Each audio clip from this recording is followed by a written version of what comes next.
दुनिया में इस वक्त एक बड़ा बदलाव देखने को मिल रहा है।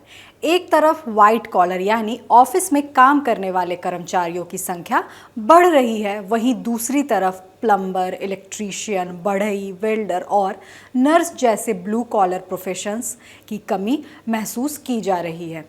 हाल ही में मैक्रो ट्रेंड्स रिसर्च फर्म पाइनेट्री के संस्थापक रितेश जैन ने एक ऐसी भविष्यवाणी की जिसने बाजार और रोजगार जगत में नई बहस छेड़ दी है।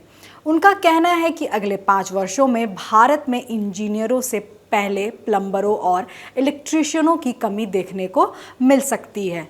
लेकिन क्या वाकई ऐसा होने वाला है? क्या भारत में कामगारों का अकाल पड़ने वाला है या फिर इसके पीछे की कहानी कुछ और है? आइए सवाल जवाब के जरिए पूरी तस्वीर समझते हैं।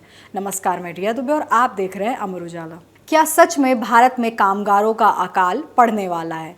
यह सवाल इसलिए उठ रहा है क्योंकि अमेरिका, कनाडा, यूरोप और ऑस्ट्रेलिया जैसे अमीर देश अपनी बढ़ती उम्र की आबादी और गिरती जन्म दर की वजह से भारी श्रम संकट से जूझ रहे हैं।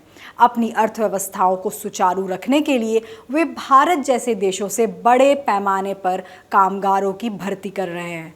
भारत सरकार ने भी यूके समेत कई देशों के साथ कुशल श्रमिकों को भेजने के समझौते किए हैं। हालांकि जानकारों का साफ कहना है कि भारत में कार्यबल वर्कफोर्स की कोई कमी नहीं है, बल्कि विदेशों की यह मांग केवल भारतीय श्रमिक ही पूरी कर सकते हैं। अगर विदेशों में इतनी मांग है तो क्या भारत स्किल कैपिटल बन पाएगा?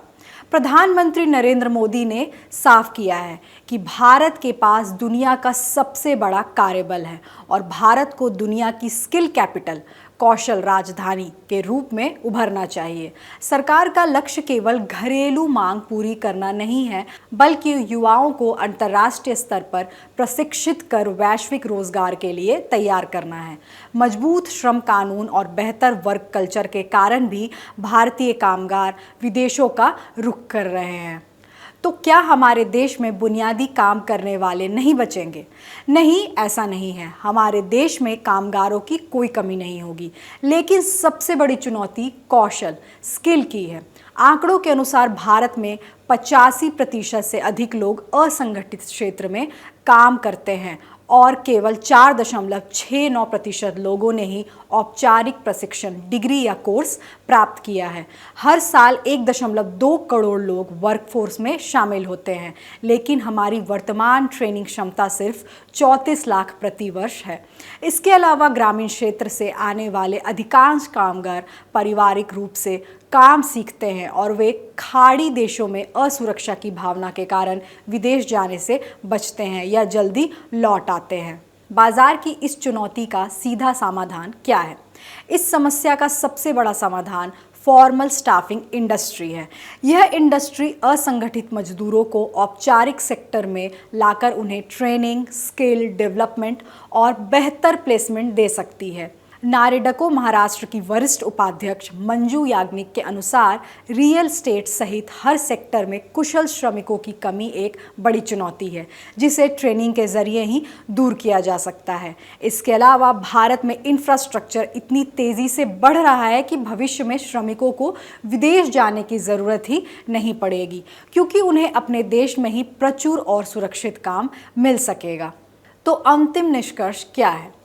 भारत के सामने कामगारों की संख्या का नहीं, बल्कि कुशल कामगारों की कमी का संकट है। अगर स्टाफिंग कंपनियां और सरकार मिलकर ट्रेनिंग की रफ्तार बढ़ाते हैं तो भारत न केवल अपनी घरेलू मांग, खासकर इंफ्रास्ट्रक्चर और रियल एस्टेट को पूरा करेगा, बल्कि मजबूती से दुनिया की स्किल कैपिटल भी बन सकेगा।